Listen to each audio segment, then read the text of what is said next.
পৃথিবীর মধ্যে এটাই প্রথম যে সামরিক বাহিনীর জায়গা থেকে এসে গণতন্ত্র প্রতিষ্ঠা করে। কিন্তু আমরা দেখলাম ৭২-এ যখন শেখ মুজিব আসলো, সে যখন ৭৩ নির্বাচন করলো, কি ভয়ঙ্কর রকম নির্বাচন। সে গণতন্ত্রের কথা বলে সে গণতন্ত্রে আসলো, ৭৪-৭৫ সে এসে বাকশাল গঠন করলো।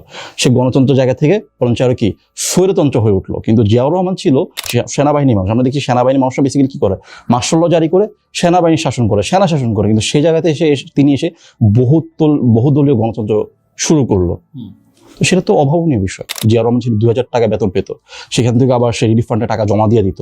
তো এমন আপনি কয়জনকে পাবেন? আপনার দৃষ্টিতে পড়েছে কিনা আমি আপনাকে প্রশ্নটা করি, আপনি কখনো দেখেছেন? সুপ্রিয় দর্শক, আসসালামু আলাইকুম। সিএনটিভি নিয়মিত টক শোতে আপনাদের সকলকে স্বাগত। ৭৫ পরবর্তীতে বাংলাদেশকে এগিয়ে নিয়ে যাওয়ার যে মহানায়ক শহীদ রাষ্ট্রপতি জিয়াউর রহমান, বাংলাদেশের যারা জাতীয়তাবাদী বিশ্বাসী তারা শহীদ রাষ্ট্রপতি জিয়াউর রহমানের আদর্শ নিয়ে রাজনীতি করে। আজকে আমাদের মাঝে যিনি উপস্থিত হয়েছেন, জিয়াউর রহমানকে নিয়ে যিনি প্রথম উপন্যাস লিখেন ২০২৪ সালের ডিসেম্বর মাসে এটা প্রকাশিত হয়। বইটির নাম দিয়েছেন হচ্ছে কমল। আজকে আমাদের মাঝে অতিথি হিসেবে উপস্থিত আছেন লেখক ও কথা সাহিত্যিক আসিফ আহমেদ। শুরুতে আমরা ওনার কাছে যাব এবং যে বই লেখার যে ইতিহাস বা কেন বই লিখেছেন সে বিষয়ে আসলে ওনার থেকে জানতে চাই। কেমন আছেন ভাইয়া? আলহামদুলিল্লাহ ভালো আছি, আপনি কেমন আছেন? এই তো ভালো আছি। যে আমরা দেখলাম যে আসলে শহীদ রাষ্ট্রপতি জিয়াউর রহমানকে নিয়ে একটি বই লিখেছেন এবং নামটা দিয়েছেন কমল। আপনি আসলে এই বই লেখা নিয়ে কখন থেকে আসলে লেখনীটা আসলে শুরু করেছেন, জার্নিটা আসলে কখন থেকে? বই লেখার গল্পটা যদি বলি, একটু বড় গল্প, একটু ছোট করে বলছি। গল্পটা ২০২১ থেকে শুরু। তখন আপনি জানেন ২০২০-এ করোনা ভয়াবহ অবস্থা। তো আমি সেলুনে যাই চুল কাটতে, তখন লকডাউন সাময়িকভাবে খুলেছিল। চুল কাটতে যাই, সেলুনে বিশাল লম্বা লাইন। সে লাইন দেখে আমাকে সেলুন বলে, আমার একটু বসেন, আমাকে চিনে যেত, একটু পত্রিকা পড়েন, তারপরে গিয়ে আপনাকে আমি ডাকতেছি। তো পত্রিকাটা হাতে নেওয়ার সাথে সাথে উল্টাতে শুরু করলাম, পড়তে শুরু করলাম। এক পর্যায়ে আবিষ্কার করলাম জিয়াউর রহমানকে নিয়ে একটা আর্টিকেল লেখা সেখানে। সে আর্টিকেলটাই পড়তে শুরু করলাম এবং আবিষ্কার করলাম যে এই ধরনের প্রেসিডেন্ট আমাদের বাংলাদেশে কখনো ছিল না। বিকজ উনি এমন একজন রাষ্ট্রপতি যার মৃত্যুর পরে একটা টাকাও তার ব্যাংক অ্যাকাউন্টে জমা ছিল না, তার হাতে গোনা ৪-৫টা কাপড় ছিল, এছাড়া তার কিছুই ছিল না। তার বেতন ছিল ২-৩ হাজার টাকা। তো আমি চিন্তা করলাম যে এরকম রাষ্ট্রপতি আমাদের দেশে ছিল, তো অভাবনীয় বিষয়। তো ওনার সম্পর্কে জানার আগ্রহ বাড়তে শুরু করলো। এক পর্যায়ে নিয়ে অনলাইনে নানা রকম আর্টিকেল পড়তে শুরু করলাম, ২-৪টা বই পড়তে শুরু করলাম। বই পড়তে পড়তে ওনার সম্পর্কে আগ্রহটা দ্বিগুণ হতে শুরু করলো। কিন্তু পড়তে পড়তে ২০২২ সালে আবিষ্কার করলাম ওনাকে নিয়ে কোনো উপন্যাস নেই, গল্প নেই, ফিকশন নেই, কিছু নেই। তো এটা খুব আমাকে ভয়াবহ রকম দুঃখ দিল যে এত বড় প্রেসিডেন্ট, এত মহান নায়ক, ওনাকে নিয়ে একটা ছোট গল্প নেই, একটা উপন্যাস নেই। এর চেয়ে দুর্ভাগ্য আর কি হতে পারে?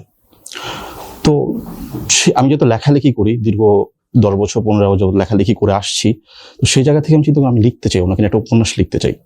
সেই ২০২১-২২-২৩ সালে পুরো দস্তুর উপন্যাস নিয়ে পড়াশুনো, ছোটাছুটি, ঢাকা চিরং নানা জায়গায়। ২০২৪ এসে কলম ধরা।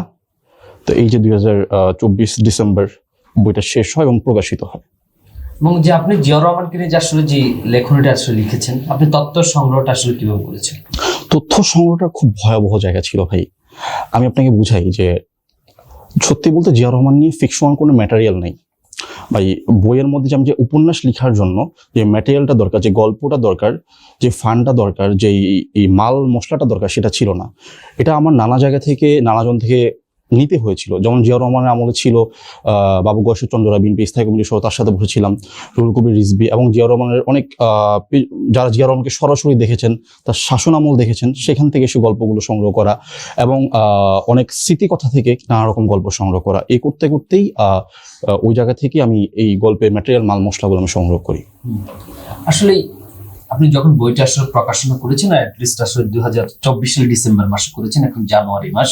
জি, যারা বাংলাদেশ জাতীয়তাবাদী, যারা বিশ্বাসী, যারা শহীদ প্রেসিডেন্ট রাষ্ট্রপতির আসলে দল বিএনপি করে, আসলে বিএনপি যারা সমর্থক, তারা আপনার কেমন সমর্থন দিয়েছেন?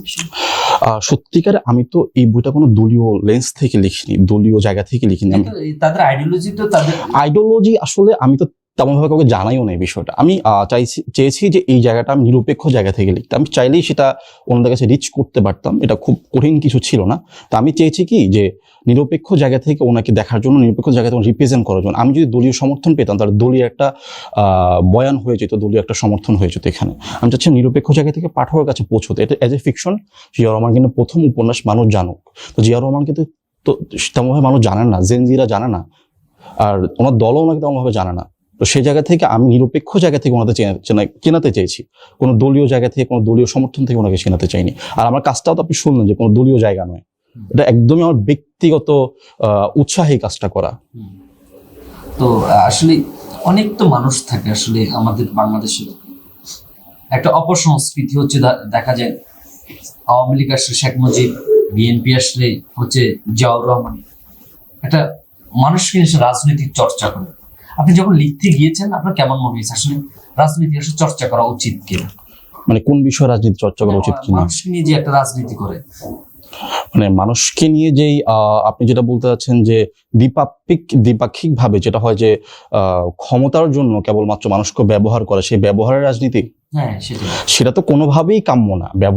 মানুষকে কেবলমাত্র ক্ষমতার জন্য ব্যবহার করবে, এটা কখন রাজনীতি হয়? আমি একটা কথা বলি, রাজনীতি মানে রাজার নীতি, আর রাজার কোনো নীতি নেই, কারণ রাজারা এই নীতি বানায়।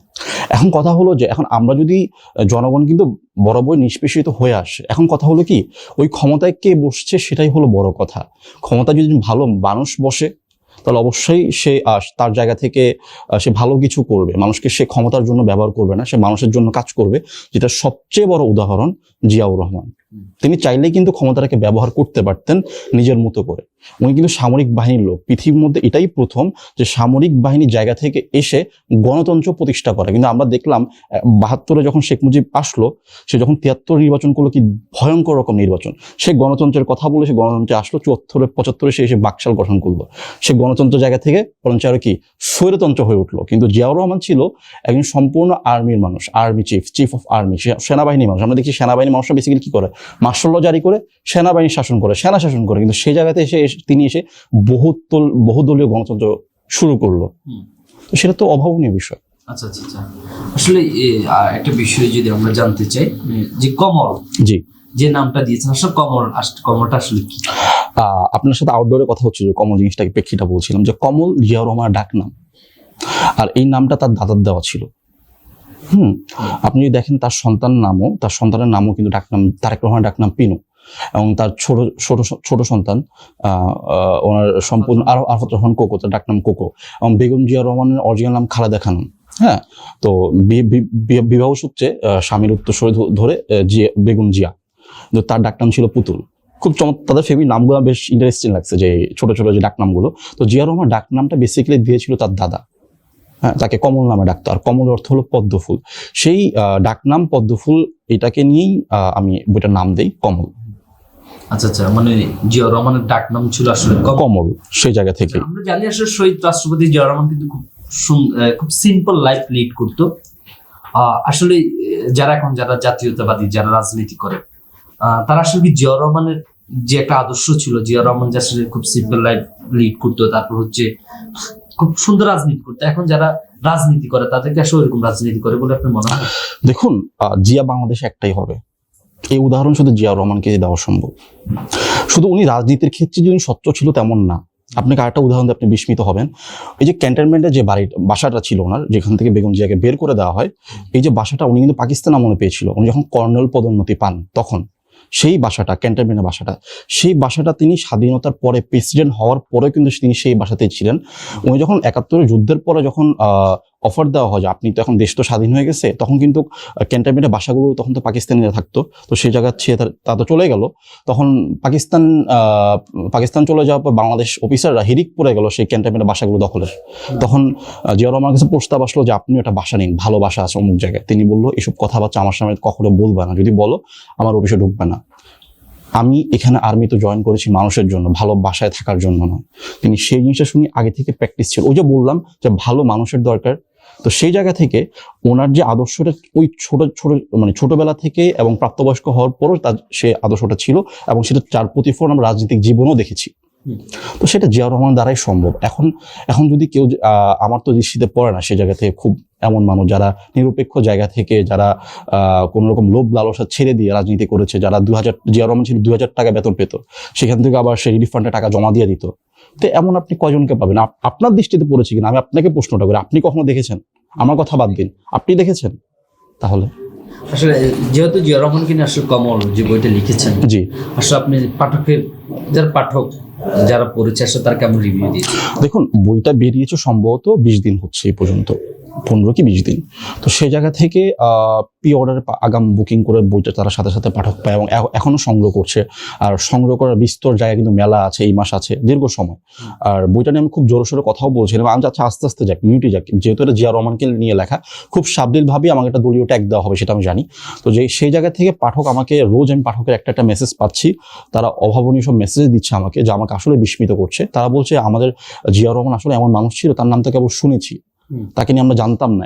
আসলে এমন মানুষ যার ঘরে সামান্য মুড়িটুকু ছিল না খাওয়ার জন্য, তিনি সকালের নাস্তা করতেন 2 টুকরো রুটি আর ডাল ভাজি দিয়ে। একটা প্রেসিডেন্ট তিনি, তার পরনের কাপড় ছিল বড় কি 2 কি 3টা, যার ছেলে একটা জুতা সেলাই করে মাসকে মাস পরতো। তো এটা আমাদের প্রেসিডেন্ট ছিল। এটা অভাবনীয় মানুষের সারা। এবং একই সাথে সাহিত্যের জায়গা থেকে মানুষ বলছে এটা অন্যরকম এক ভাষায় লেখা, অন্যরকম এক গদ্যে লেখা, যেটা সচরাচর গদ্যে আমরা পড়ি না। তো এই উপন্যাস তারা যথেষ্ট আমাকে ভালো লাগার কথা বলছে। এখন এটা যদি আপনি সরাসরি পাঠক থাকতে তাহলে বললে আরো ভালো হতো। আমার মুখ থেকে নিজের প্রশংসা নিজে করা খুব বেশ বেমানান। তো আমি এই প্রশংসাটা কমই করি, ভালো সারা পাচ্ছি, আমি এটুকুই বলবো। না, আবার অনেক সময় দেখা যায় যখন আমাদের বিভিন্ন ব্যক্তি নিয়ে বা রাজনৈতিক কোন নেতা বা ইয়াকে নিয়ে যদি আমরা বই লিখি, তখন আসলে রাজনৈতিক একটা ট্যাগ দেওয়া হয়। আপনার কি কেউ ট্যাগ দিয়ে? না, আমাকে আসলে ট্যাগ দেওয়ার সুযোগটা তো আসলে হয়নি। প্রথমত কারণ আমি কখনো কোনোভাবে কোনো দিক থেকে রাজনৈতিক কোনো দলের সাথে আমি ছিলাম না, এখনো নেই, সামনে থাকবো কিনা সেটা আমি জানি না। তো আর দ্বিতীয় জায়গা হলো তো কমল তো সম্পূর্ণ আমার ব্যক্তি উদ্যোগের কাজ। এখানে তো কোনো দলের লোক এসে বলেনি ভাই আপনি তো ভালো লিখেন, আপনি জিয়া কিনে একটা উপন্যাস লিখেন। তো সেই জায়গা থেকে এখন ট্যাগ দিল আমার কিছু যায় আসে না, ডাজন্ট ম্যাটার। বিকজ আমি লিখেছি কি সেটা আমি জানি, কেন লিখেছি সেটা আমি জানি। যদি আজকে যদি শেখ হাসিনা থাকতো, আমি জানতাম যে 25 সালের বইমেলা আমি জেলে যাবো, এটা আম্মু কনফার্ম। আম্মুকে আমি বলতাম, আম্মু কান্না করতাম, বলবো তবুও তুই এটা লিখতেছিস, লিখবো, কোনো সমস্যা, এটা আমার ভালোবাসা। আপনি ভাবতেন জিয়া রহমানকে বই লেখার কারণে তৎকালীন সময় আসলে জেলে যেতে হতো? দেখুন, আমাদের বাক স্বাধীনতা কি আমরা দেখেছি? সামান্য একটা কথার জের ধরে আমাদেরকে ছেলেকে না পেলে বাবাকে ধরে নিয়ে যেত, হাজবেন্ডকে না পেলে বউকে নির্যাতন করা হতো, ভাইকে না পেলে তার ছোট ভাইকে ধরে নেওয়া যাওয়া হতো। আর এটা তো জিয়া রহমানের প্রথম উপন্যাস। আর এই সরকার তো ধীরে ধীরে আরো ভয়ঙ্কর হয়ে উঠছিল। সে 24-এর নির্বাচন করে নিজেকে প্রভুত্বর আসনে বসিয়ে নিয়েছিল। তো সেই জায়গা থেকে এটা খুবই কনফার্ম ছিল যে আমাকে নিয়ে যেত। এটা খুবই জানা বিষয়। এটা একটু টুকটাক একটু ধারণা থাকলে সে বুঝতে পারবে। মধ্যে তখন আসলে একটা জিনিস কাজ করতে, যদি আমি যে এর মধ্যে যে বইটা প্রকাশ করি বা এর মধ্যে যদি বইটা প্রকাশ হবে, এটা প্ল্যানিং 25 সাল। আমি এটা যেহেতু 24 থেকে লেখা শুরু করেছি, একদম মেইনলি 24 জানুয়ারি থেকে লেখা শুরু। তো একটা বই লিখতে নিয়ে 1 বছর সময় তো লাগে। তো এটা টার্গেট ছিল 2025-এর ফেব্রুয়ারি বই মেলা। তো সেই জায়গা থেকে টার্গেটেড অডিয়েন্স ছিল মেলার অডিয়েন্স। তো আমি জানি যে কোনো কারণে ধরেন তখন তৎকালীন সময় জেলে নিয়ে যাওয়া হতো, আপনার কি বই লেখা শুরু বন্ধ হয়ে যেত তখন? না, এটা কখনো না। কারণ আমি আসলে তাহলে তো ধরেন যে আমি যদি এই চিন্তা করতাম আমাকে নিয়ে যাবে, তো আমি লিখতামই না। আমি তো জানি আমি যাবো। আমার সবচেয়ে বড় জায়গাটা ছিল আমি সত্য বলতে চাই। আর আমি একটা কথা বলি, সত্য মানে তেতো সবার ভালো লাগে না। আমি সত্যর অপর নাম বলে থাকি তেতো। আমি তেতো বলছি, আসলে সত্য বলছি না, তেতো বলছি বর্তমান সময়। তো আপনি তেতো বললে স্বাভাবিকভাবে যেতেই হবে, এটা আমি ধরে নিয়েছি। আচ্ছা। এখন আপনার যে কমল, আসলে এই কমলটা যদি আসলে যারা দর্শক, যারা অডিয়েন্স, যারা দেখছে, তারা যদি আসলে সংগ্রহ করতে চায়, কোন জায়গা থেকে সংগ্রহ করতে পারবে বা কিভাবে সংগ্রহ করবে? দেখুন, বাংলাদেশের বইয়ের জায়গাতে একটু আউটসাইড জায়গাটা আমাদের, হয়তোবা 100 জন থেকে হয়তো 2 জন পড়ে বই পড়ে বা 1 জন পড়ে। তো সেই জায়গা থেকে যদি বাংলাদেশের যে কোনো প্রান্ত থেকে সংগ্রহ করতে চায়, অনলাইন বুকশপ থেকে সংগ্রহ করতে পারবে। আমি নাম বলছি না সঙ্গত কারণ, যে কোনো বুকশপ থেকে কমল সংগ্রহ করা যাবে। আর যদি বলেন যে ফিজিক্যালি, তো চট্টগ্রামে যদি সংগ্রহ করতে, চট্টগ্রাম বাতিঘর আছে আমার বইগুলো সব জায়গা থেকে, বা ঢাকা বাতিঘর থেকে, যে কোনো জায়গা থেকে পাঠক যদি যা ঘরে বসে নিতে, তাহলে অনলাইন বুকশপে অর্ডার করলে সে পেয়ে যাবে ঘরে বসে। মানে কোনো গ্রাহক বা কোনো যদি অডিয়েন্স নিতে চায়, সেক্ষেত্রে অনলাইন থেকে অর্ডার করলে ঘরে বসে পেয়ে যাবে। আচ্ছা, আপনার পৌঁছে দেওয়া হবে। এটা তো অসংখ্য অনলাইন বুকশপ আছে, তারা তো বই নিয়ে কাজ করছেই। তো তাদের কাছে জাস্ট বললে, নাম ঠিকানা দিলে বই পৌঁছে দিবে। আপনার যে কমল যে বইটি লিখেছেন, আপনার অ্যাটলিস্ট কয় বছর সময় লেগেছে লিখতে, বা কতদিন? লিখতে আমার পুরো 1 বছর লেগেছে বলতে গেলে। আমার লেখা শেষ হয়ে সম্ভবত নভেম্বরে। আচ্ছা, টোটাল আমি 24 জানুয়ারি 1 তারিখ থেকে লেখা শুরু। আমি নতুন বছর রাত 12টা সবাই যখন পটাকা ফুটাচ্ছিল, আতশবাজি ফুটাচ্ছিল, আমি তখন বিসমিল্লাহ বলে আমি প্রথম বছরের প্রথম কাজ আমি কলম ধরেছিলাম। এটা একদম জানুয়ারি মাসের মানে 31 ডিসেম্বর শেষ হলো, 12টা বাজতেছে, যে নতুন বছর যে আমেজটা তৈরি হয়, হ্যাপি নিউ ইয়ার বলে, আমি তখন টোন সাইলেন্ট করে আমি লিখতে বসি। আমি চাচ্ছিলাম যে প্রথম বছরের প্রথম কাজ হোক লেখাটা। কমলটা আমার ড্রিম প্রজেক্ট। তো সেই 1 তারিখ থেকে নিয়ে আজকে নভেম্বরে কাজ শেষ হয়, তো ডিসেম্বরে বইটা প্রকাশিত হয়। আর লেখালেখি এটা পড়া, আপনি তো বললাম যে 21 সাল থেকে যাত্রাটা শুরু, 21, 22, 23, 24, 4টা বছর তো লেগে গেল। আচ্ছা আচ্ছা। সুপ্রিয় দর্শক, আপনারা এতক্ষণ দেখছেন যে আসলে কমল নিয়ে, আসলে কমলটা আসলে কিভাবে রচিত হয়েছে। বাংলাদেশ ইতিহাসে আসলে রাষ্ট্রপতি জিয়াউর রহমানের কিন্তু অনেক ইতিহাস আসলে লেখা আছে, ওনার জীবন রচিত, এবং পুরোটা সময় ধরে কিন্তু আসলে বইটি লেখা হয়েছে। এখন আমি ওনার কাছ থেকে আসলে সর্বশেষ যে তথ্যটি বা মেসেজটি আসলে আমি দিতে বলবো, সেটি হচ্ছে আসলে যারা দর্শক, যারা পড়বে, তাদের জন্য আপনার কি মেসেজ থাকবে এবং শুভেচ্ছা বার্তা কি থাকবে, এবং একটু যদি বইটা আপনি তাদেরকে দেখাইতেন, আসলে একটু এভাবে দেখাতেন। আচ্ছা, এবং তাদের দর্শকদের উদ্দেশ্যে আপনার কি মেসেজ থাকবে? সর্বশেষ আমরা চলে যাচ্ছি আমাদের প্রোগ্রাম শেষ পর্যায়ে, আপনি একটু দর্শকদের উদ্দেশ্যে একটু মেসেজ দিবেন। আচ্ছা, আমি যেটা বলবো, আপনার সত্য বলুন, সত্যের পক্ষে থাকুন। সত্যটা খুব তেতো, আপনারা তেতো বলুন, আমি বলবো আসলে তেতো বলুন। আর আসলে মিষ্টি আমাদের সবারই খুব ভালো লাগে, কিন্তু তেতো খেতে পারে খুব কম সংখ্যক মানুষ, তেতো বলতেও পারে খুব কম সংখ্যক মানুষ। আমি চাই আপনি সেই জায়গা থেকে কম সংখ্যকের মধ্যে চলে আসুন। আর আমি বলবো না কমল আপনি পড়ুন, আপনি যে কোনো বই পড়ুন, আপনি বই পড়ুন, বইটা খুব পড়া দরকার। তার মধ্যে থেকে বলবো, যদি আপনি জিয়াউর রহমান সম্পর্কে আগ্রহী হয়ে থাকেন, আপনি যদি চান জিয়াউর রহমানকে জানতে একদম এককভাবে, আর আপনি চান একটা ভিন্ন ধর্মী উপন্যাস পড়তে, বেসিক্যালি ফিকশন পড়তে চান, তাহলে অবশ্যই বলবো আপনি ইতিহাসিত এই কমল পড়তে পারেন। আর বলবো বইয়ের সাথে থাকুন, সত্য বলুন, তেতো বলুন। ভালো থাকবেন সকলে। সুপ্রিয় দর্শক, আজকে আমাদের প্রোগ্রামটা আমরা এখানে শেষ করছি। আবারও দেখা হবে কোনো একটি প্রোগ্রাম। সে পর্যন্ত সব ভালো থাকবেন, সুস্থ থাকবেন। আল্লাহ হাফেজ।